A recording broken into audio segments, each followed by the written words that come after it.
Hi, I'm Ross with The Verge, and this is the PlayStation Vita, Sony's latest dedicated gaming portable, and a large step forward evolutionary from its previous PlayStation Portable. Now, compared to the PSP, the Vita is actually noticeably larger, about 23% overall, and a good bit heavier too. It's nothing too bad though. I mean, taken on its own, it's hefty, but it's not too bad. It is just, however, just big enough to make you think twice about carrying it in your pocket. The nice thing compared to the PSP, the D-pad and face buttons are actually smaller, but they're noticeably snappier. A ditto for the L and R button. Thankfully, the Vita also swaps out the single analog nub you've got here for something actually usable, these dual analog joysticks.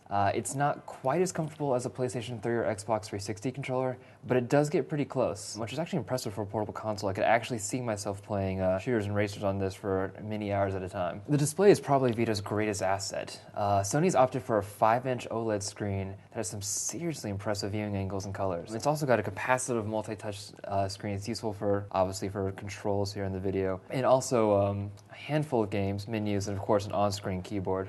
Now, what's unique to the Vita itself is this rear touchpad in the back. Unfortunately though, there aren't a lot of launch games that support it, and even then, I haven't actually found a game that does it well. Some of the launch titles like FIFA and Little Deviants, basically what they're going to do is require you to know exactly where you're pushing without being able to see. It's imprecise, and pardon the pun, it takes some time to get a feel for where exactly you are. Both the front and the rear cameras are VGA, and while there is a camera app, I really wouldn't recommend using it.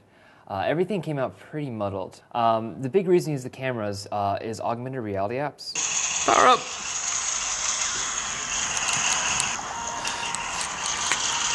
And Skype, which isn't available at launch, but it should be coming pretty soon after. Now inside the system, there is a quad-core ARM Cortex-A9 processor, a dedicated graphics processor, and 5 launch games like Uncharted and Wipeout look gorgeous and smooth. But one thing worth noticing is this is a launch title, and like most launch titles for any system, load times have become something of an issue. It's something worth keeping in mind if you're actually going to use it for a portable system. You're going to be waiting a while. If you have a short commute, this probably isn't something you're going to be able to use in the little time you have. So graphically, the game, especially some of the launch titles like Uncharted and Wipeout, look really good.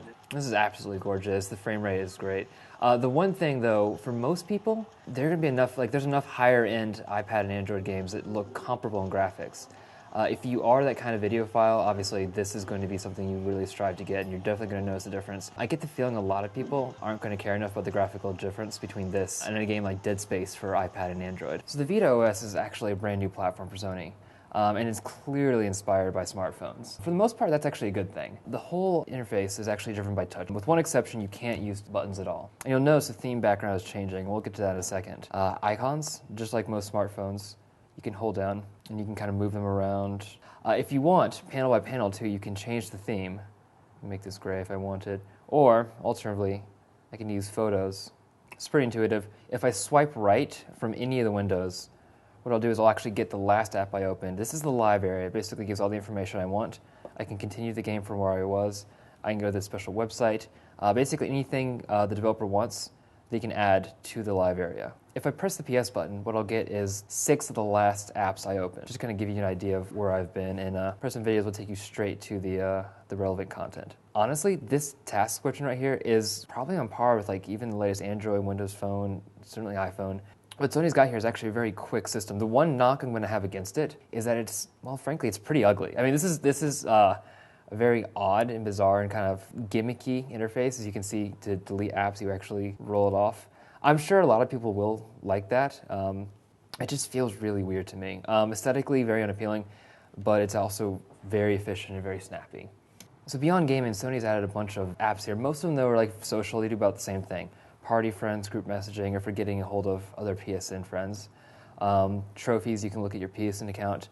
Near is the newest one. What you can do is Near is a Near social app, which ideally will show you other Vita users you've passed by or are in your area when you've checked your location, and you can kind of get a feel for who's around you. It's a cute app. It's a cute app, but it's nothing you're really going to care about. Network operators you can use if you have the AT&T 3G account. You've obviously got your music, you got your videos. Remote play is the same thing you got from PSP. There's not a lot of improvement on that one. It's still fairly low resolution compared to what screen you have here.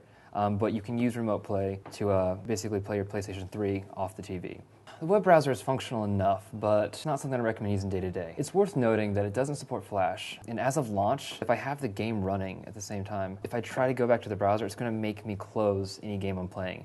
Now, Sony did say that they're going to change that. Sony's updated the PlayStation Store to make it very touch-friendly, almost to a fault. So you got your featured, got your new releases, which obviously there's not a lot. What's interesting, of course, is for this time, unlike with the PSP, at launch, any of the games you can get on carts, more or less, are available on the PlayStation Store. You can go ahead and download without disc. As you can see, a lot of them are going to be cheaper than the cart version themselves. That's interesting, of course. At launch, you can get a lot of the PSP games. You can download these. There's no way to do cart conversion, so if you have PSP games right now, you're going to have to probably rebuy and download. Sony's offering a number of them. They said more are going to be coming slowly trickling out, but you do have a pretty good list at launch, and this is just the P to S right here. So from the PlayStation Store, you can get the minis, which Sony's been pushing pretty heavily, download videos, look at your media. PlayStation Vita games is actually kind of interesting. All these launch titles, Sony's actually offering as both physical media and both downloadable, and the downloadable titles are actually cheaper, even though it's often the same thing, which is actually a nice little trend, and we kind of hope it continues. Now, if you're going to get physical media, the one thing you're going to notice is the cases are actually much smaller than pretty much anything else out there except for the DS. But, like the DS games, when you open it up, it's a laughably small cart, which kind of bears wondering why you have a case this big.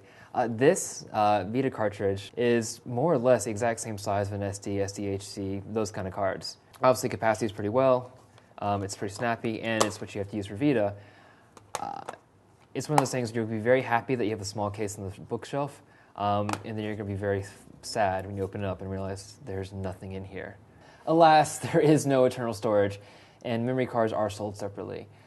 Basically, I'd say it's pretty much a requirement to buy one of these at launch, even though they don't come bundled, which is, well, frankly, it's kind of a shame. So not only do you need this for downloading and saving, but most Vita games will actually require storage. So in some way, shape, or form, you're going to need internal storage. There is none for the Vita, and you're going to have to buy Sony's disc because this is a brand new proprietary memory card. Prices, of course, range from $19.99 for 4 gigs, going all the way up to a whopping $99.99 for a 32 gig card. On top of the memory cards, the system itself costs $249 for the Wi-Fi model, or $299 if you want 3G capabilities. That said, you won't be able to download files larger than 20 megs, which rules out pretty much any game on the PlayStation Store. And you also can't do multiplayer over 3G, which basically leaves the functionality to a few social apps, and updates, and maybe a little bit of downloadable content. Look, if you're looking to use the Vita outside of Wi-Fi clouds, I'd recommend getting something more versatile like a mobile hotspot and pay the little extra money. Go ahead and get the Wi-Fi model.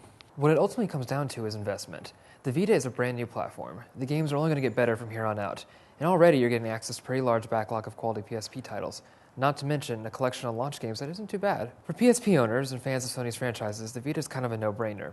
The PlayStation Vita is hands down the most powerful gaming console ever, offering performance that aspires to this generation's home console market. And while yes, its size and battery life makes it less suitable for portable gaming on the go, those looking for the latest and greatest will not be disappointed.